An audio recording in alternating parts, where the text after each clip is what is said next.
The goal of this talk is to introduce t-embeddings, coming from circle patterns, as a class of embeddings adapted to the study of scaling limits of Dimer models coming from statistical mechanics.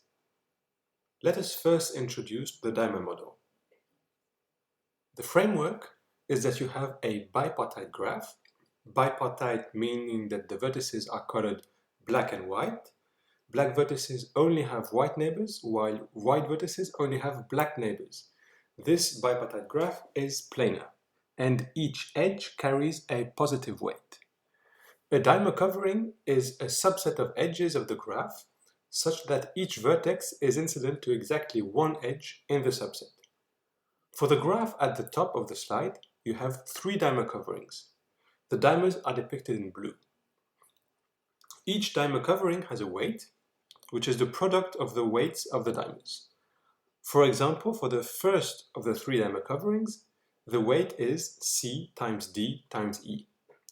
We define a probability measure on the set of dimer coverings by drawing a dimer covering at random with probability proportional to its weight.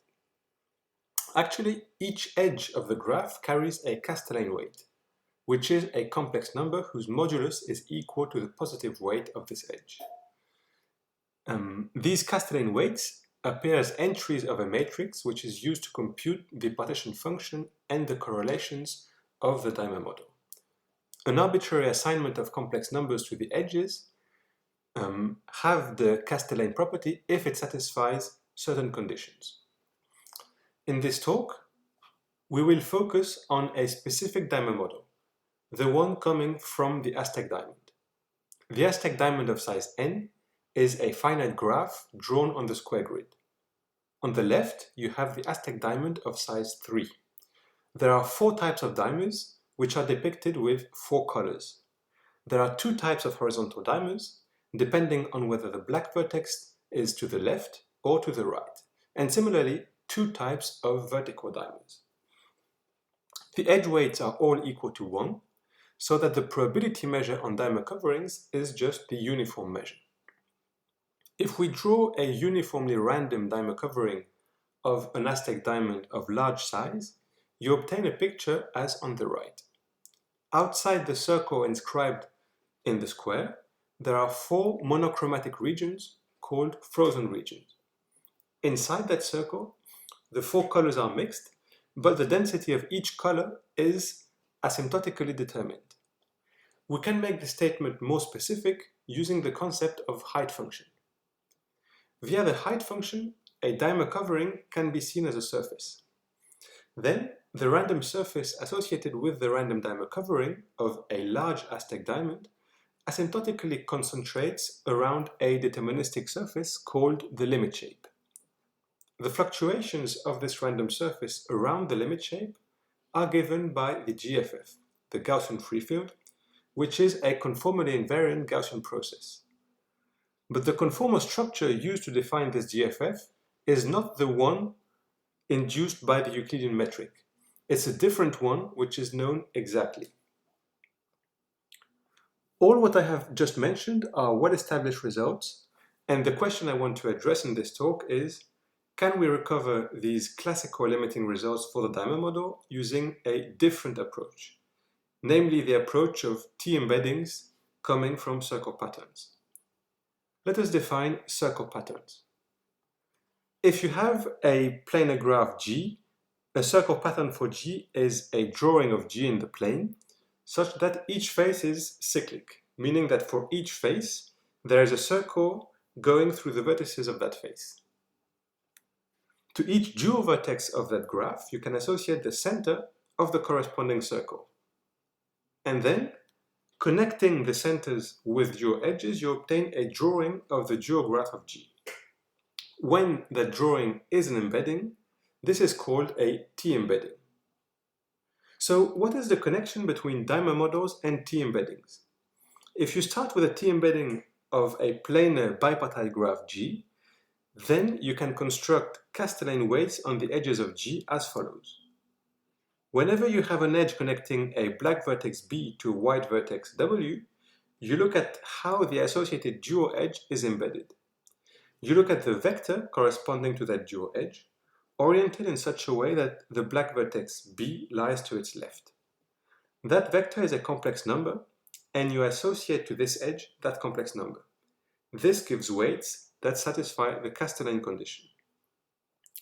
In the converse direction, if you start with a planar weighted bipartite graph, the question is, can you find a t-embedding of that graph that produces Castellane weights inducing the same dimer probability measure as the original weights? This question is much harder.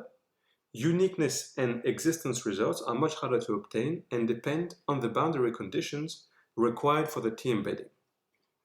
This question has been solved so far only for graphs on the torus and for planar graphs with an outer face of degree 4.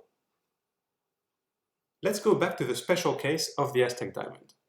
In that case, for each size of the Aztec diamond, you can construct a canonical t-embedding. This sequence of t-embeddings for increasing sizes of Aztec diamonds is expected to converge to a continuous map from the unit square to itself. I will show you pictures in a minute.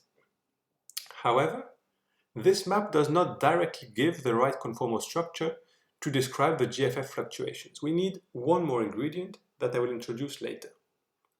On the pictures, you will see that the frozen regions of the Aztec diamond are asymptotically collapsed to the 4 vertices of the square. I'm going to flash the pictures of the t-embeddings of Aztec diamonds of various sizes. Feel free to pause the video to take a closer look at them. So, what is this missing ingredient we need in order to get the correct conformal structure describing the GFF fluctuations? A t-embedding has faces which correspond to the vertices of the original bipartite graph. Hence, these faces are naturally colored black and white. The t-embedding can be seen as a gluing of the black and the white polygons along their edges. Now, flip all the black polygons, thus reversing their orientations, and keep the white polygons as they are. Then, you can glue back together the black and the white polygons along edges, respecting the original adjacency relations. You obtain an object called the origami of the t-embedding. While the t-embedding we started with is an embedding, its origami is clearly not. There are overlaps between the various faces. The name comes from the fact that another way to construct the origami of a t-embedding is to fold the t-embedding along each edge. Concretely, given a t-embedding and a white reference face, the origami map is a map from R2 to R2. Here the reference face is marked by a purple square. This map acts as the identity when applied to any point on the reference face. Whenever you pick an arbitrary point in the plane, look at the face of the t-embedding to which this point belongs. That face is a polygon, and you track where the point is on that polygon in the origami. This gives you the image of that point by the origami map. The graph of the origami map is a surface in R4. Chelkak, Lallier, and Ruskir provide a general perspective for bipartite dimer models, not only the special case of the Aztec diamond. They explain that in the continuum limit, the surface which is the graph of the origami map is a minimal surface in Lorentz space. Such minimal surfaces are known to have a canonical conformal structure, and that is the conformal structure that describes the GFF fluctuations.